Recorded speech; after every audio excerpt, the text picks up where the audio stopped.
Okay, this is the first time that we've done this. This is a recorded one. I'm really excited about this JFDI podcast because I've got a bit of a special guest for you. We've been saving this one. However, no different treatment. As per usual, we're here in high G's and we're going to bring in my coach. This man, he's coached thousands of people, in fact. I'm going to tell you a little bit about him, right? So that he doesn't have to, right? I get to blow smoke up his arse a little bit and then I'll bring him in and he gets the same treatment as everybody else. We're going to talk about tunes, right? So like I said, he's my coach. He's helped thousands and thousands of men. He's also the author of 3 books. This one here called Fucking Unstoppable, The Modern Man's Guide to Grabbing Life by the Balls, and 2 audiobooks. One called How to End Self-Sabotage and Stop Fucking Up. And third of all, the nothing less than the Audible bestseller, Paul Mort Will Save Your Life. And if I don't add to that introduction that he's also the UK Master Coach of the Year 2019 and 2020, he's going to be not too chuffed with me. So, ladies and gentlemen, please welcome to the JFDI podcast, Mr. Paul Morts. Come on, mate. We're now need a wider screen because my head just swelled up even more. I'm buzzing. Thank you for that, mate. I appreciate that. I'm very pumped to be here. I'm very excited to see what you're going to ask me and bring some value to the people that are listening and watching and however that they're taking in this content. So yeah, I'm pumped. Brilliant. Well, thank you very much for coming on. Like I said, you're not getting any different treatment. I know you'll come on a podcast and people ask who Paul Mort is. Yes. I'm going to assume that the people I share this with are going to know who you are. Mm-hmm. And if they don't, I've spoken about you with a lot of my ex-forces sort of network.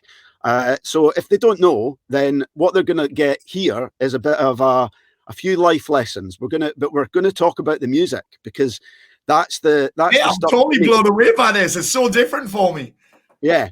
And so the first question before we get into the songs is, given the kind of brief that I gave you, songs that have an important part or played an important part of your life or lessons learned, why do you think that I'm doing this in this manner related to song? Because it's not boring. It's not podcast over podcast. You're a creative guy that likes to do things differently. Clearly, music's important to you. Yeah. I know me and you have talked about Jerry Cinnamon, and you introduced me to Jerry Cinnamon, actually. And I think you might have introduced Mac to Jerry Cinnamon, and he loves them. Yeah. Maybe. So music's clearly important to you. I think music's actually important to a lot of people. It's not something that I actually talk about that often, but there's very rarely a moment in this office where there's no music on. Yeah. I love music when I'm speaking. We started adding music to our videos that we do. A couple of these are walk-in songs for whether I'm on a stage or something. So actually, music also has the ability to change your state like that. Yeah. Like that. Instantly. Yeah. And that's one of the big reasons. That's one of the. And I have a very eclectic taste in music. You may have noticed that. Well, I have. So let's dive into the first song. Because we don't need to do them in any particular order, but I like at the start. I'm going to do it in the order that you gave me them because you rolled them off your head for a reason. Yeah. So the first song is Craig David's "Walking Away." Yeah. What's the deal with that then? So one, I may or may not have Craig David's number on my phone. I refuse to confirm that. I may or may not have spent a flight to Miami with him in about 2015, maybe. However, Craig David, I used to love this guy when I was younger. I love him again now. This song here, it was actually me mum that said, this song reminds me of you. Because I don't know when it came out. Do you know when it came out? Oh, what it reminds me of is me. Mid-90s, wasn't it? Mid-90s? It would have been. Yeah. What it reminds me of is leaving my job as an engineer, moving away to study to become a personal trainer, and basically setting up a whole new life. And my mum said that this song always reminds me of you. So every time I hear it now, that reminds me of that time of my life, which was obviously a big shift from me from being a guy that had to do 2 GCSEs. Couldn't even get into college back then. You had to have 3 to get into college for anything. Couldn't go to college without 3 GCSEs then. So couldn't get into college. Couldn't do what I wanted to do, which funny enough was to be a barber, a chef, or a nutritionist. Not a nutritionist, a journalist. It was actually chef, journalist, or barber. Oh wow! Yeah, crazy, yeah. So I couldn't get into college to do any of those things. Have you read The Disappearing Scotsman yet? No. Why? Because the main character in it leaves the forces and he becomes a journalist. No way. Yeah. Jeez, that was actually, I wanted to be a sports journalist so I could write about football and that. But you actually needed, I think it was more than 3 GCSEs for that. You had to have passed English as well, which if you've read my emails, you'll know that that's not a strong point of mine. Yeah, it's not a strong point of mine. However, so that I ended up working as an engineer in a job that I hated. Got fat, discovered booze, women, and drugs. Got fat, ended up hating that, got in shape. And then I decided that against my parents' wishes, actually, completely against my parents' wishes, that I wanted to be a PT after I got in shape. Yeah. So that song is from that period.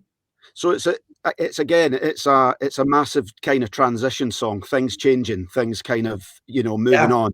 Yeah, things. So I was walking away. The song goes, "I'm walking away from the troubles in my life." Yeah, and I was walking away from the troubles in my life. To find a better day, I'm walking away. There you go. You're waiting for that, weren't you? Yeah, I was. So here's the question. The troubles in my life. Yeah. Question related to it. My belief as well. Mm-hmm. Okay, here, and that's what it is. Like we live in a massive blame culture today, right? So I'm interested in your thoughts here on why you think so many people. We're talking about walking away and transition. Why so many people say stuck and unwilling to change things that are within their own control, but they throw blame everywhere else other than where it's needed, which is in the middle. Yeah. Well, the first thing is that they blame everyone else because it's easier. Yeah. And that allows us to stay as a victim. When we can stay as a victim, we don't have to take responsibility. But I think the main reason that people stay stuck, even if they have a life that they hate, a job that they hate, a relationship that doesn't work, is because they are terrified of uncertainty. They think certainty exists. So think about this. If I'm in a job that I hate and I think about another one and that makes me feel uncertain, at least I'm certain that I hate this one. At least I'm certain that I'm here in a relationship that doesn't work. At least I have a relationship. So it's kind of like, you could call it a fear of change, but it's essentially they are so uncomfortable with the prospect of feeling uncertain that they'll do anything they can to feel certain. That's why they become certain it's someone else's fault. Yeah. I'm certain it's not me. So they get caught up in this illusion of certainty. So it's like people who want to start a business but stay in their jobs because of the security. There's no security in a job anymore. Yeah. In fact, your security relies on somebody else being good at their job normally. Yeah, exactly. Yeah. So actually, that moves very nicely on. I got another question, which was, and you'll see where this has come from, which was actually about a song that you've swapped over, but it's okay. Yes. I'm going to get this in anyway. Yes. So you'll see what we're here. So anybody, because it's like you say, anybody that finds themselves in that kind of a position where they're just stuck and they just can't move on, you might say that they find themselves stuck in a hopeless place. Yeah. Right? What would your advice be for anybody that feels like that right now? Yeah. Well, we got to use this. When we're using the word hopeless, that means we're kind of relying on hope. Hope isn't a strategy. Yes, I agree that hope can help us feel a little bit better. It helps maybe give us some excitement, maybe give us a tiny little bit of certainty and safety. And there's a saying that I love, which is we need hope to cope sometimes. But relying on hope is not a strategy. It's another way of shifting the blame. It's another way of not taking responsibility. Oh, I hope this is over soon. I hope I do this. I hope this happens and I hope that happens. Well, that's fine. It is fine. But it's not a strategy. It's not a strategy. It's almost like wishing. I wish this was different instead of making it different. Yeah. Get what I'm saying? Okay. Or accepting it and taking a different action. So anybody that's in a hopeless place, understand that if you rely on hope, it's not really a strategy. It's kind of a wish. It's a dream. It's in somebody else's hand. It's in fate's hands. I don't know why I'm doing jazz hands. But it's in fate's hands. It's not in our responsibility. So first of all, understand that wherever you're at right now, the great news is you created that. Yeah. That's the great news. And a lot of people don't like to hear this, but that's great because you did it without even trying. Like, imagine if you just be like, right, this is what I did. This is what I do in 2014, rock bottom. And then I realized, actually, I created this fucking mess. Nobody else. Nobody pinned me down and poured drink down my throat. Nobody did that. Nobody fucking held a key of cocaine up my nose and made me sniff it. Yeah. Nobody made me do any of that. I chose to do that. Yeah. I chose to do that, to feel better. Whatever my reasons are about doing it doesn't matter. I still did it. No one made me do it. I can't blame anyone else. Oh, well, she makes me feel like that, so they are drinking and numb it out. I'm like, no, you did it. No one makes you feel like anything. So I did that. And then I realized, actually, this is me taking charge. If I'm able to do that without even trying, imagine what I did if I said, you know what, I want things to be different. No one's going to come and save me. No one's going to come and do the work for me. Yes, you can get help. Yes, you can get guidance. Yes, you can model people that have done it before. That's what I've done so many times. Yes, you can get coaching, mentoring, advice, but still, nobody's going to do the work for you. Exactly. You can join any support group you want. You can join any, you can have any coach you want. You can have any mentor you want. You can read any book you want, but nobody's going to do the fucking work for you. Full stop. Yeah. In fact, I seen a brilliant graphic the other day. I'm going to do a video about this, which was a guy on an island, and he had these bits of wood, and he did a help. So he was on it. It was actually a cartoon. So it was a graphic of an island with one tree on it, and clearly he was like shipwrecked. And with the wreckage of the ship, he made like an SOS help sign. And then the one next to it, he built a raft with the wood instead. That's an example. Please help. Yeah. No, I'm going to actually do this for myself.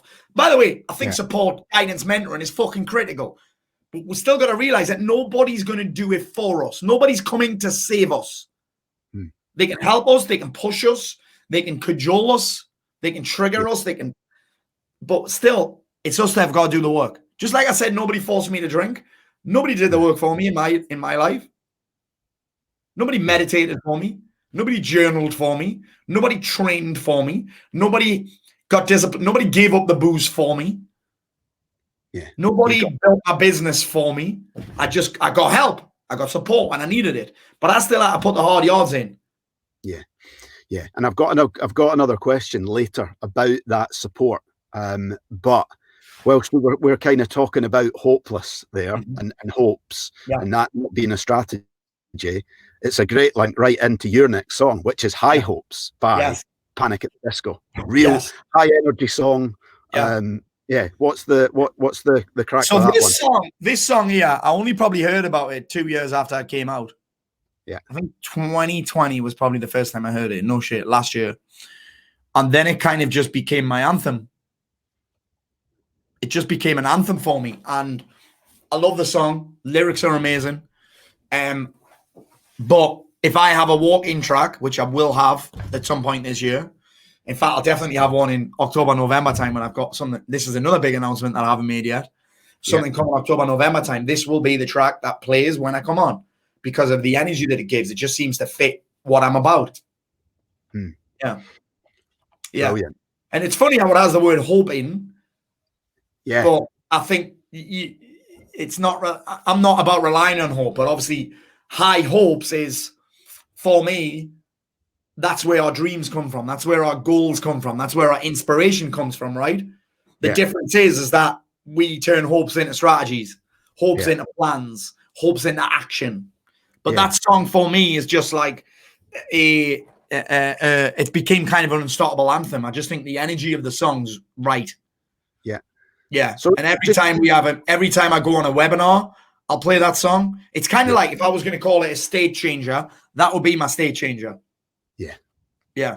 Great. It's a great song, though. Like I say, it is high energy as well. Yeah. So before I ask you this next question related to the song, you just confirm, because you kind of just touched on it there. We didn't speak about any of this before you came on, right?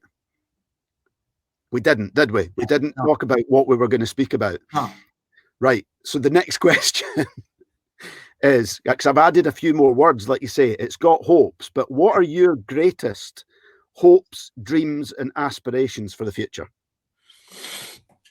My number one mission really is to impact as many people as I can with what I do, to empower people, to help people take responsibility, to help people live more positive, empowered lives. Yeah. It started with men, but now it's becoming this fucking virus, for want of a better word. It's becoming a virus that's infecting everybody that comes into contact with it to live more empowered, positive lives, because I'm convinced that everyone wants to. Yeah. Nobody's shown them how to. Anything that is out there seems to be just fucking theory and pump up and motivational speeches and quotes and that. There's nothing fucking practical. I was on James Haskell's podcast and we were talking about this. I said, the difference between what I do and what most people do is I'm actually going to say, do this.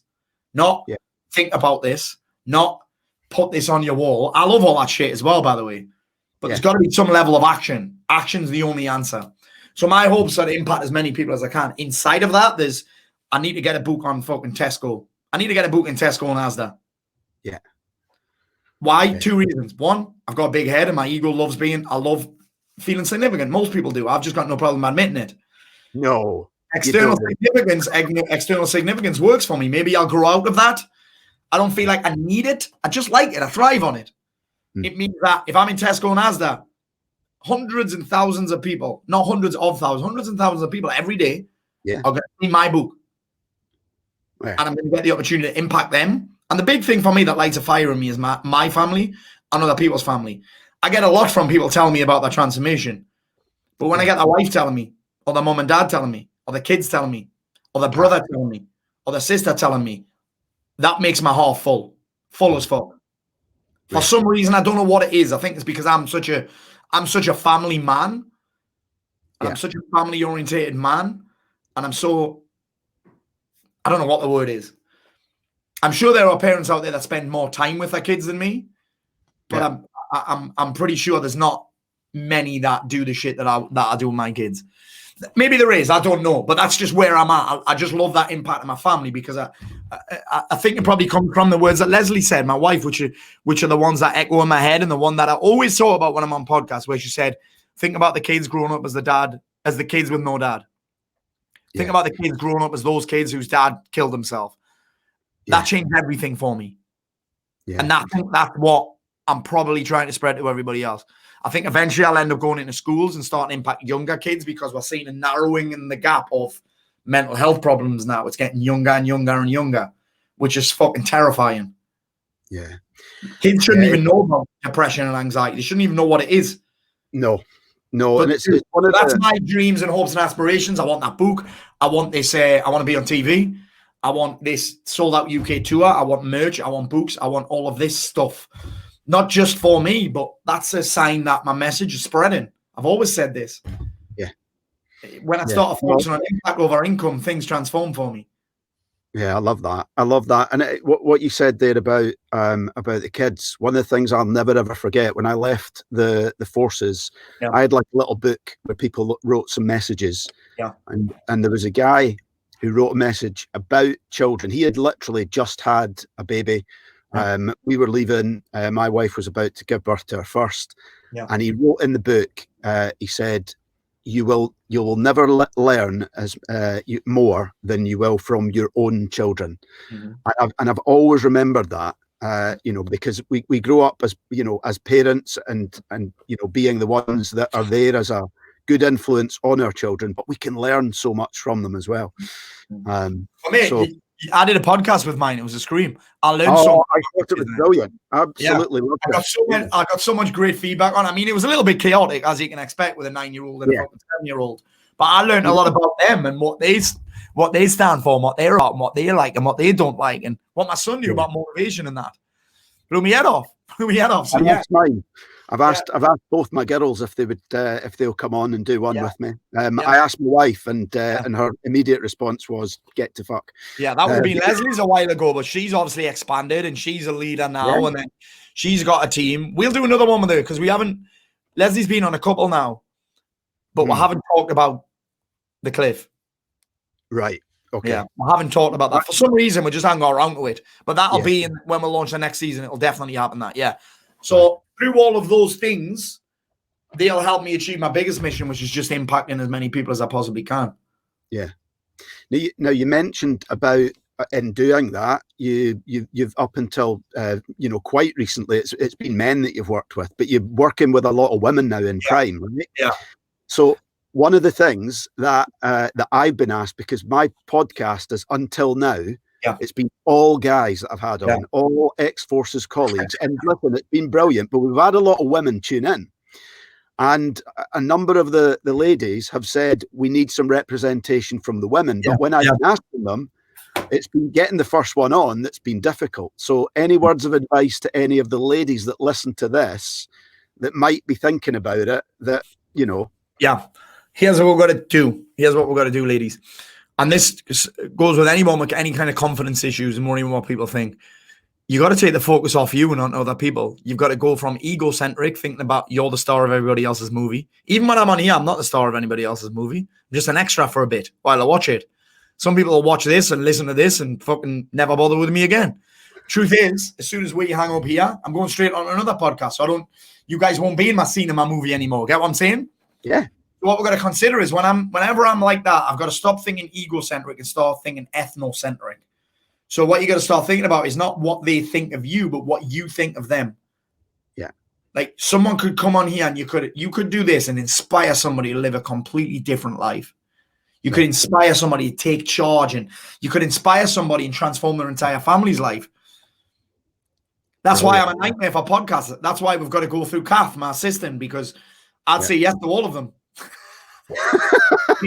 I'd say yes to all of them. I love doing them.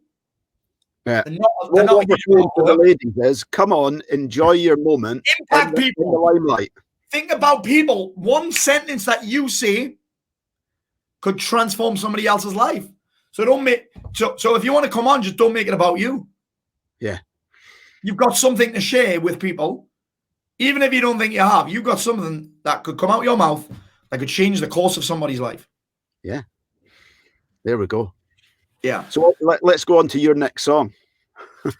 It's almost like it weaves straight into it as well, because it's Kanye West's All of the Lights. Yeah. This song fits my personality. Yeah. I was listening to it. I was listening to it, and I was looking at the lyrics, and I was like, "Oh, does this speak like future big stage?" That sentence is put them on me. Yeah, I'm cool with that. Let's go. This song here was. There's a few things that have happened with this. I first heard this song when Cal Brook walked out for a fight with somebody. Cal Brook's a fighter that I love to watch fight. And he plays it before his fight. The second time I played it was before one of my fights against a kid who was a fucking lunatic. That song, I played that song as my walking track. And then it played again when I spoke at one of the biggest events I've spoken at, which was Expert Empires. I spoke alongside Tom Bilyeu, Carrie Green, Rob Moore, all of these players. And that was quite a coming out moment for me. Because before that, I was putting a lot of my own events and I'd spoken all over the world, but I'd never been offered a big gig in the UK. Maybe 800 people at this thing. So I've never really been offered a big gig in the UK for some reason. I know why it is. But often I didn't have a... And listen, you got to think about it. Everyone thinks I've got a massive following. But you got to put it in a comparison frame. Compared to my friends, my following's tiny. Like some of my... You know my network. I've got a great network. Yeah. I've got a great network of people who are positive, successful, but they've got big audiences. I've got a tiny audience compared to them. Yeah. So when people are looking to put on events, and it's the same with me with a podcast, I'm always looking at, all right, how can I get in front of this person's audience? Clearly, they've got to bring value to the table. But really, I'm like, listen, I'm looking for people that have a massive following because I am exposing my message and myself to their audience as well as them impacting mine. Does that make sense? Yeah, absolutely. Makes sense. So for me to get this opportunity to speak was a big deal for me. And the guy that runs the event, who's masterminding Now in Nick, he played that song before the event started. And he had like an overlay of all, he'd had Grant Cardone, Gary V, he'd had Alan Sugar, he'd had all of these big ballers over, David Goggins he'd had for the one before that. So he had all these big players and they made this like a show reel. And they had that song on and I got fucking goosebumps because I was next on. Right. I was next on and I had fucking goosebumps. And he was like, what walking track do you want? I said, mate, don't bother with mine. Just put me on now. Yeah. Don't bother with mine. I can't even remember what I had. I was like, fuck that. I don't need one. Just get me on the stage. I had goosebumps. And I think any song that can give you goosebumps, it's one that you got to remember. You killed it that day, though, right? Yeah, it was my coming out. Yeah, it was my coming out. I was on for 20 minutes at the start of a 2-day event before people that had got 6 figures to speak. And I got voted second best speaker by about 2 votes. Yeah, they 20 minutes. I only had 20 minutes. Yeah. I had 20 minutes. It was like, Paul, can you speak at this event? How long have I got? I said, 20 minutes. I said, I struggled to get 20 minutes nailed, but I went on and I killed it. And someone walked out. Of course, I got a standing ovation. And like I say, it was a bit of a coming out event for me. It kind of launched me onto the UK speaking scene. So I've been all over the world and spoke. Spoke in Vegas, spoke in Thailand, spoke in Hollywood, of all places, mad. Wow. Spoke in Florida. Yeah. But I'd never spoken in the UK at a big gig. Yeah. Yeah. But yeah, it was a big coming out thing for me. And that song was again, I'd already seen it. I'd already seen it a couple of times as kind of walking things. I fought with that song. But then I heard it there and I was like, yeah, that gave me goosebumps. And I was, yeah. Wow. If I was going to do a walking song now for a fight or to speak on a stage, that one would probably still be up there as one of my considerations. High Hopes would probably win. I was going to say, would it be that or High Hopes? It'd be a very close content. Maybe what you could do. You remember? Do you remember Kanye Glastonbury when he literally had nothing on the stage except all that light? It was just, and it was like, I remember watching it at the time and thinking, well, I could mix them up and put them together, right? I mean, my friend Anthony Crolla was lightweight champion of the world boxing, and he has he's called $1 Million Crolla, right? Yeah. Anthony $1 Million Crolla. He's fought like Lomachenko, George Linares, and that. He's had some amazing fights. Yeah, and he has Hometown, James Arthur, in my hometown. Oh yeah, and then $1 Million Bill by Whitney Houston comes on. Yeah, I've got goosebumps talking about that actually because I've seen him in. I've been to 3 or 4 of his fights and they're all incredible nights. Who was that? Anthony Crolla. Anthony Crolla, incredible nights that I've had in Manchester watching Crolla fight for the world title and that. I met him in Glasgow myself when he came up. Oh, really?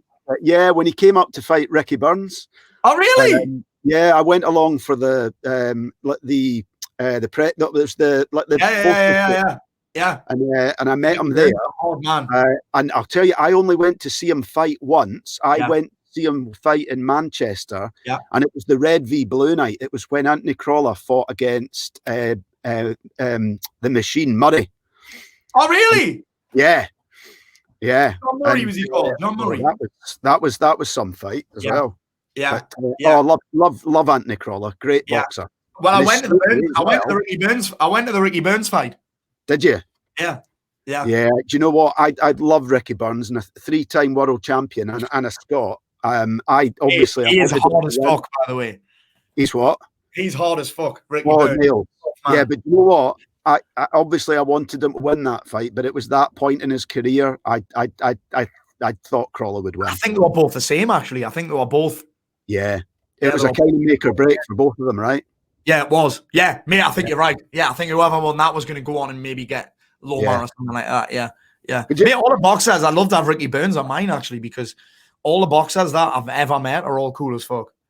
Yeah. Really just nice. All the MMA fighters are the same. They're just down to earth. Who's your favorite?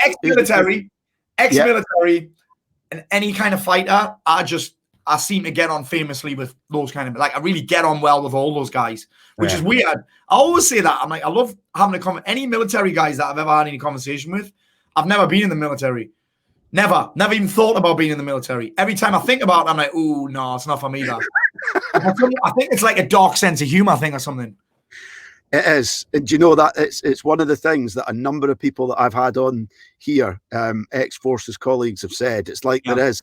And a lot of people say when they leave the forces that, like civvies, you know, once they leave, they don't get that sort of dark military sense. It's weird, isn't it? It is weird. Like, I always say this whenever so obviously I know Ollie Ollerton and Jay Morton and that, but even anytime I've met any of their friends, Jay's friend, the lads that work for Ollie, like, I've always loved them. They've always just been great crack and that. It's weird. Just get on. There's no bullshit. Yeah, no bullshit. Yeah, I just feel like I've known them for a long time and I've never even thought about joining the military. Yeah. It's mad. It's mad, isn't it? Yeah. I'm going to ask who, on the boxing side of things, who's your favourite boxer ever? Oh, bro. Miguel Cotto. Miguel. Oh, Miguel. Yeah. No, what a beast. Yeah. He would definitely. I think Miguel Cotto would probably be right up there. Loma would be up there. Yeah. Who else would be there? Crolla would be in there actually. I've never seen a bad Crolla fight. You always get 12 rounds out of him. What about never ever happened? But at the time when he was on the up and up, how good would Miguel Cotto against Hatton have been? Oh, mate. When they're both in their prime, because they were both getting there, weren't they? Yeah, that would have been just a straight dust up. Oh no, it was not about making a comeback. I saw the other day. No, yeah. Do you know what I tried to get? Because I'm friends with the reason I got Crolla is because I'm friends with the strength and conditioning coach that knows him, and he was Scott Quigg's strength and conditioning coach for years, and Quigg went over to Freddie Roach's gym, didn't he? Yeah, and that's where Cotto was training. I was like, mate, can you get something? I was like, yeah, if I give you this, can you get Cotto to sign it? So I put Cotto will be up there as probably my favorite boxer ever. Brilliant. Yeah. Now, you see, you mentioned Scott Quigg there as well. Yeah. You know how you kind of helped me to figure out what I kind of really wanted to do and sort of help the birth of Force Forward, right? Yeah. So, little one for you, going back. Yeah. This was all kind of triggered when I started doing reunions. Yeah. And the one reunion that was like pivotal for everything that has happened since was when a mate of mine couldn't come over because he can't really leave geographic locations. He's got like a bit of a geographic anxiety. Right. So rather than him come across to Manchester for the Quigg Frampton fight at the time. Oh, geez, yeah. Quigg never. He said, why don't you guys come over here? And we went over to Belfast and we watched Frampton v Quigg in Frampton's local pub. Mate, how shit was that fight? Which one? That fight between them two was shit. Oh, Frampton against Quigg. The build-up was class. Like, I got into it because they hated each other, right? Yeah. And the fight was just like, oh my God, what a shit fight. Quigg never got. I met him about 2 weeks after that. He broke his jaw in like the second round or something. Oh, that's right. Yeah. I met him about 2 weeks after that fight. That was the first time I met Crolla. He actually, no shit, held pads for me. It was before my first ever fight. He held pads for me. Yeah. Brilliant. Well, I tell you what, the fight that weekend didn't matter because we had the best weekend that we'd had in about 20 years. It was amazing. You know what I don't like about watching boxing and that with my friends is that you never really watch it. No. It's not like you're like, oh, you end up just talking shit. Yeah. Yeah. It was fantastic. So listen, before we move on from the big stage, there was a question here. I thought it was one that it's a real quick one. So big stage, big money. If you won 100 mil tomorrow, what'd you do with it? Oh. Get Conor McGregor, Gordon Ramsay, Russell Brand on my podcast. Yeah, I think I'll make one of those happen in the next couple of years anyway, you know. Do you think? Yeah. Who did I say? Russell Brand, Gordon Ramsay, Conor McGregor. Yeah. Gordon Ramsay. Gordon Ramsay first. He would be number one, yeah. It'd be very close. Brandon McGregor will probably be the top two. Sorry, Brandon Ramsay will be the top two, then McGregor. And then I'd put probably Tom Hardy in there. Oh, Piers Morgan will be up there. Yeah. Piers Morgan, I might actually be able to make happen soon. Really? We'll yeah, maybe. What a time to get him on, by the way. Oh, I know. Yeah, but he'd be up there. And you know what it is? I'm not actually a massive fan of his. I just find him fascinating. I love to have a conversation with him. Yeah. Yeah, like I'm not a fanboy like I am with the other three. I'm not even a fanboy of Russell Brand that much. I just find him fascinating as well. Now he's BJJ blue belt as well. The other two I'm a fanboy of. Tom Hardy I'm a fanboy of. But I find Brand and Piers Morgan quite fascinating. Like I'd love to actually just get into a conversation with him. Yeah. I'm the same. Russell Brand, I think that he's very outspoken, but his ideas and kind of what he's doing now with his own podcast and he's some guy. Yeah. He's a very interesting guy. Yeah. That was renewed last night when he dropped the video on the 5 things he's learned from BJJ. 5 ways jiu-jitsu's changed me life. And I was like, the man crush went up a little bit. Yeah, just fascinating guy. I'd love to actually, from a selfish point of view, I'd love to interview all these people. The rest of the money, who fucking knows, mate? I think that I'd have to put the lottery on for a start, which I don't do. Yeah, I think there would be obviously some kind of charity work where I bring a more practical approach to mental health. The problem is with it is that if it is a charity and people aren't putting money in, I truly believe that most people won't do anything with it. Yeah. You get what I'm saying? Would you keep doing what you're doing though? Oh, I wouldn't retire. Yeah. No. What I probably would do is end up taking a bit more of a backseat role, probably. Right. Where it's not all live and I can just be like, listen, I put this course together, go and do it. I've got this series you can go and watch. I put on big events. I probably actually love to get all of the big ballers that I've had on my podcast on the stage all at once. Like on like a 2 or 3 day event on a fucking yacht. That would be good. Yeah, come on. Yeah, I've got Tyson Fury, I've got Ramsey, I've got Robbie Williams. I'd like to have Robbie Williams on as well, actually. Yeah. In fact, you got his number in your phone as well. Next week, I'm speaking to Robbie Williams. One of my friends is a boxing coach. He owns a gym. He owns 2 gyms in LA. Yeah. He opened 2 gyms with Mickey Rourke, bizarrely enough. Oh, right? Yeah. And he's trained. He's had sessions with Triple G. He's had sessions with Conor McGregor. He's trained. He's had Deontay Wilder on the pads. Last week, you know who Frank Grillo is? Yes. Yeah. He trains Frank Grillo. Yeah. Last week, he trained the guy who was on Twilight. Right.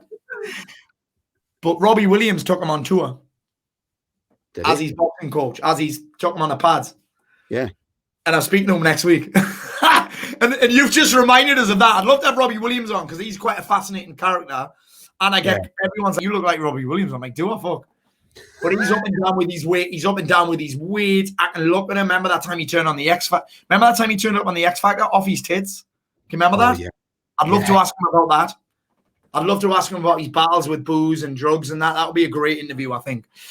Oh, yeah. He's had a journey and a half himself, hasn't he? Yes, he has. He has. Yeah. So, anyway. Yeah. We're back on music. Yeah.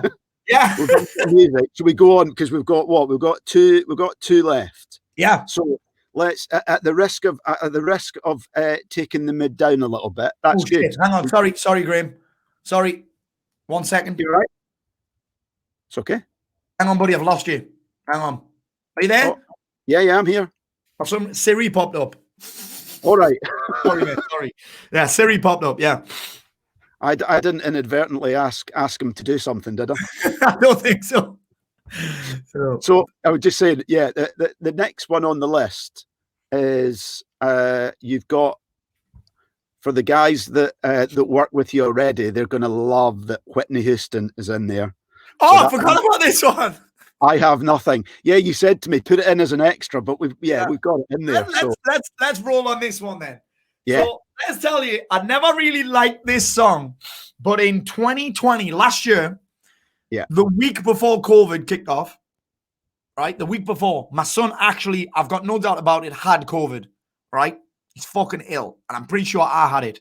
The day after we left Tenerife, all of the hotels, the one next door got quarantined completely. Remember when people were stuck in the room in Tenerife? Yeah. We were on the next hotel the day after we came home.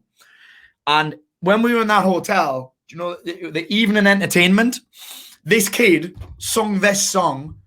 The kid must have been about 11. It blew me fucking brains out, right? I was like, Nina, Max was ill, so him and Leslie had gone back to the room, and Nina won't miss anything. You've seen her, you know what she's like. Don't want to miss anything. So she's not falling asleep when we're in the nighttime entertainment. She's not coming back to the room either when this thing's going on. I'm desperate to get back to the room. I'm thinking, fucking hell, Nina, come on, go. She's like, no, Dad, this kid came on and blew me away with that song. And I was like, I started listening to it again. Mate, and honestly, about 6 months later, the same kid was on TV singing that song on The Voice. I was like, Nina, look who it is. And for some reason, I just started listening to it again. And then that song Remember, I was telling you, you'll know this. My friend Stoney died. A great friend of mine in January 28th, he died. And it was a shock. 46.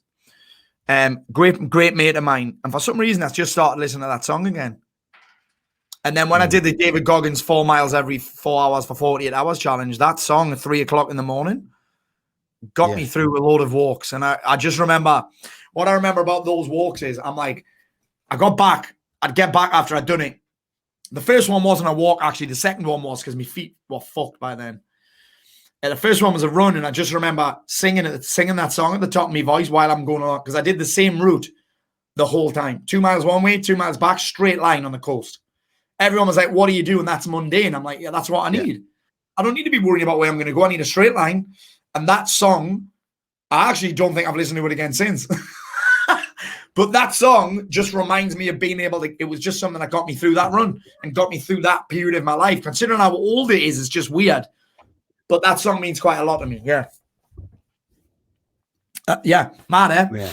I like that. Yeah. I like that. I've got a question ready that was maybe to do with a lot.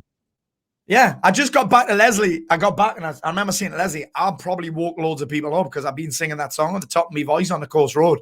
And there's houses, there's houses on the coast. Obviously, that's where I live.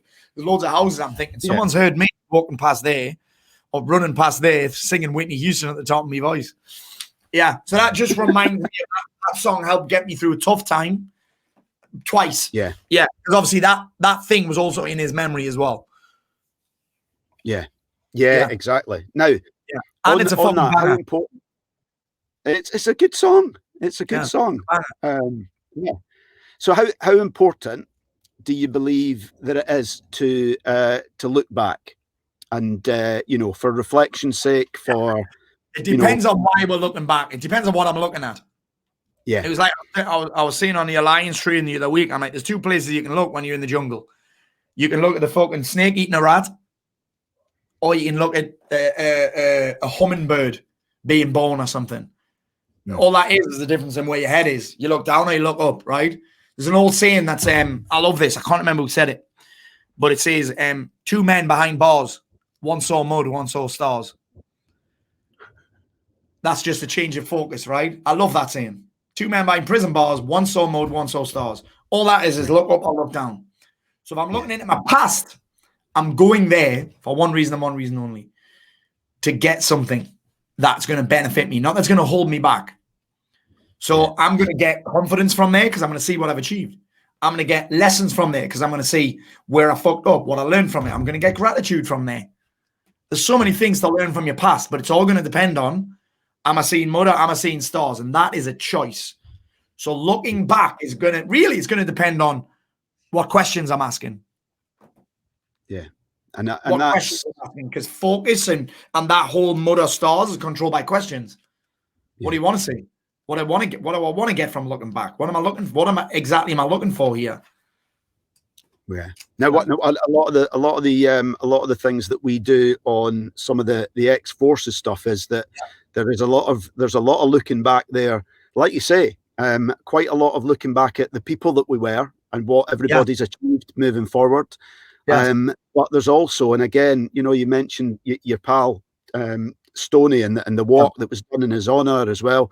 And a lot of the things that we do, I mean, I'm a little bit older than you as well, and some of the guys that I kind of reconnect at the moment are even older. So there's a lot of people lost along the way as well. And one of the things that I think is really important is to keep their memory alive and to tell stories about the things that we did. Some of the times that we had, because keeping the memory of the ones that we've lost, I think, is massively important. Huge, mate. And you kind of forget that you've done it as well, because we're so caught up in living and we're so caught up in life, and we're more caught up in the future, a lot of us. That's where all anxiety is, right? All worry and anxiety is not about what's happening now, it's about what might happen.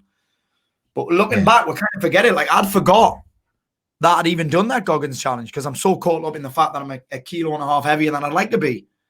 I'm so caught up in the fact I've had this pec surgery in me. It's healing really well, and I've now got a muscle here. I'm so caught up in that. I'm so caught up in the fact that I can't do jiu-jitsu that I actually forgot that I'd done one of the hardest challenges you can do without any training and with an extra 20 kilos on me back. I forgot. I'm not even kidding. Mate, I forgot that I've had a best-selling book this year. No shit. I keep forgetting and it was only 3 months ago that happened. I overtook Ant Middleton. I overtook Anton Deck. I overtook Jay Shetty. I overtook all these famous people with massive followings. And I keep forgetting that I did that. I was just waiting on you saying that. I will say I had a lot of help. I did have a lot of help. I just thought I was waiting on you saying that just so I could put it on the ticker below there. It said, "Do you see?" Oh, I love it. There we go. Yeah. I love it. Yeah. It's only £8, but I keep forgetting that I did that this year. And that's only 3 months ago. So imagine if you don't look back at your past and extract gold, because that's what you got to do. You got to look at the stars and not the mud. If you look at the mud, if you're looking for mud, you'll find it. I'm not even kidding. If you're looking for mud, you'll find it. All of us. Yeah. But if you look for stars, you'll also find the stars. Even if there's clouds there, the stars are still there, by the way. Stars are still there. Stars are always there. Doesn't matter where you are. Stars are always there. So if I'm looking for mud, I'll find it. If I'm looking for stars, I'll find it. If I look for neither, I'm just going to get caught up in the future. Because we're all shit at being present.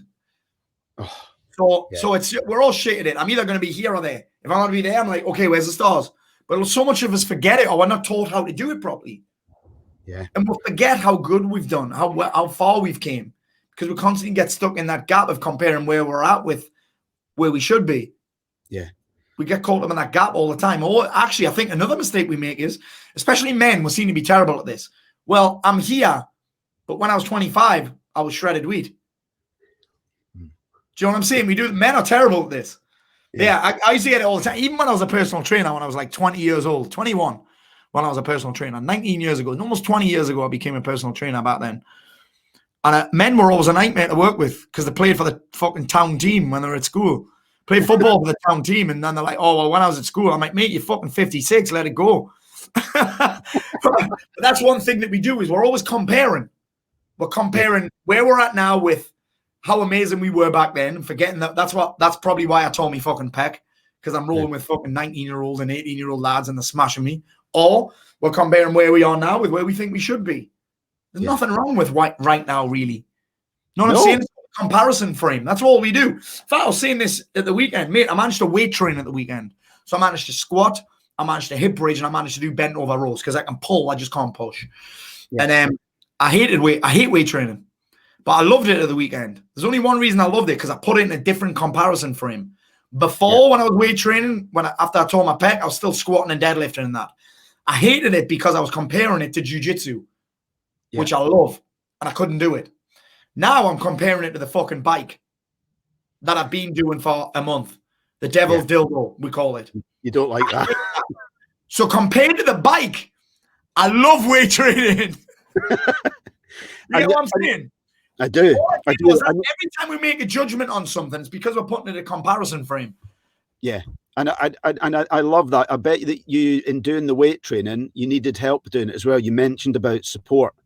And before we run out of time, we come on to your last song, because I don't know whether or not this is anything to do with like support network or anything, but the last song, the swap one, is Jess Glynn, Hold My Hand. Yeah. Here's why I love this song.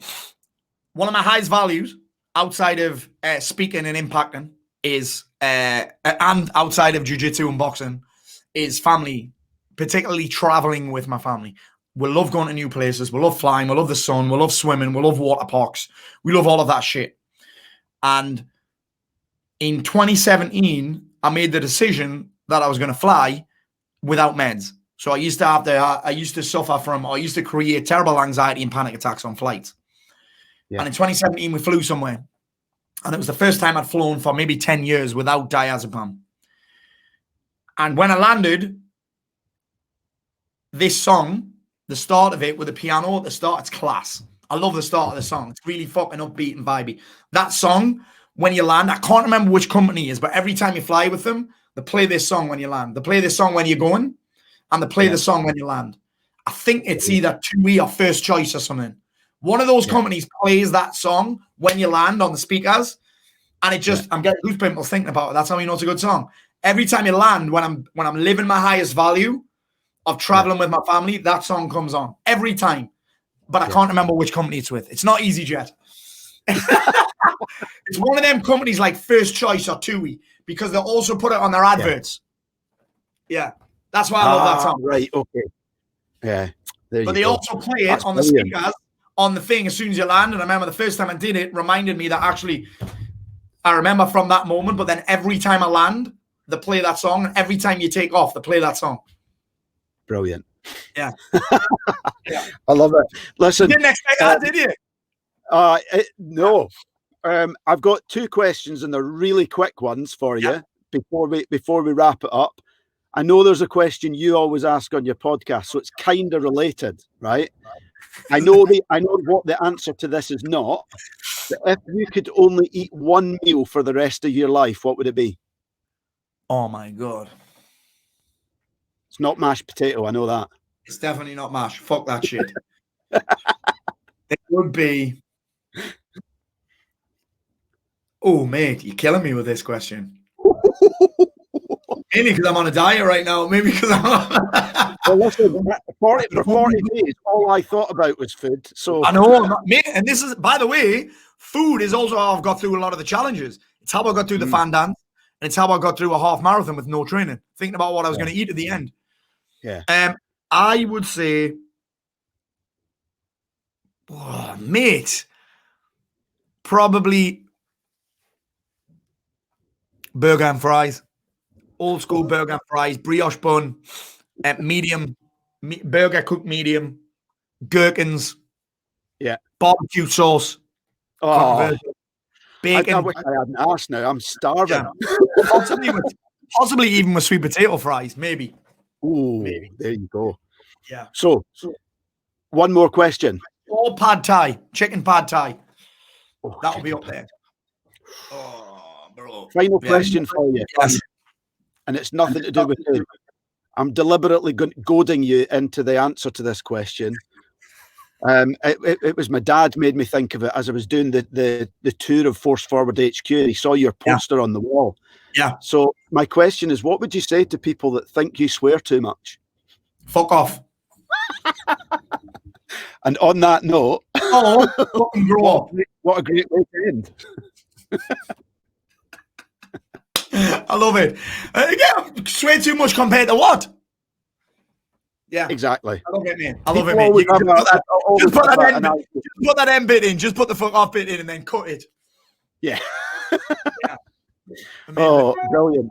Listen, mate, I've had a great time, just so you know. That time flew. I've got another podcast next right now, and they've got a lot to live up to. Have they? You enjoy it? Mate, one of the best I've done, and I've done hundreds. Brilliant. I am happy not to disappoint. No, listen, thank you. Listen, let me know when it's out, and I'll definitely send this out to my audience and that and my network, because I think people will get a lot from it. Yeah, brilliant. I did, and I think that my network will as well. Thank you very much indeed, boss. Appreciate you, brother. Have a great day. Yeah, you too, man. Cheers. Bye-bye.